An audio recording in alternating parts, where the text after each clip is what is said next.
Hey guys, this is Dan Berges from Berges Institute in New York City.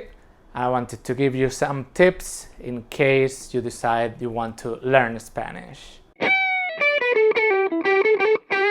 So, the first tip is to make sure you're ready. And with that I mean make sure you're ready to commit. Because learning Spanish or learning any other language, it just takes time. So it is kind of a big commitment. It's not like you're going to take a course for a couple months and you're going to be able to go to Mexico and talk to the locals. That won't happen that fast.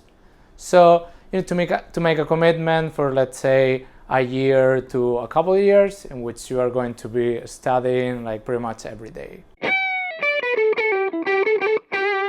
Okay, my second tip is you should take classes. Basically, yes, like you can learn by yourself, you can learn anything by yourself, and even more these days with the internet, right?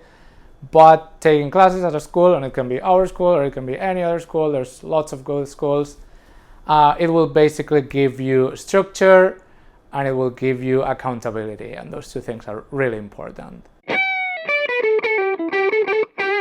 Okay, my third tip is to be effective when you are studying. And how should you do that?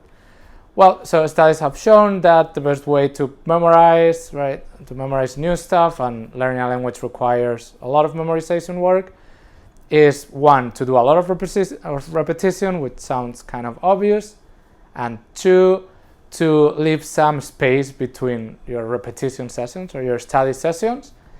So based on that, I would recommend that instead of like scheduling your day so that every evening you have like this session that starts with 20 minutes of memorization work and then 10 minutes of rest and so on, you just try to keep your books, your textbooks and your other materials around, and you just try to go back to them anytime that you have a chance, right? So when you have a break at work, when you are in the train, etc.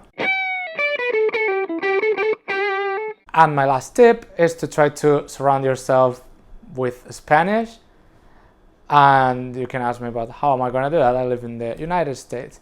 Yeah, but you can do it in many other ways. You can try to watch shows on Netflix or any streaming service in Spanish, right? There's lots of good shows, and even if you watch them with English subtitles, it will be great because you will keep hearing Spanish.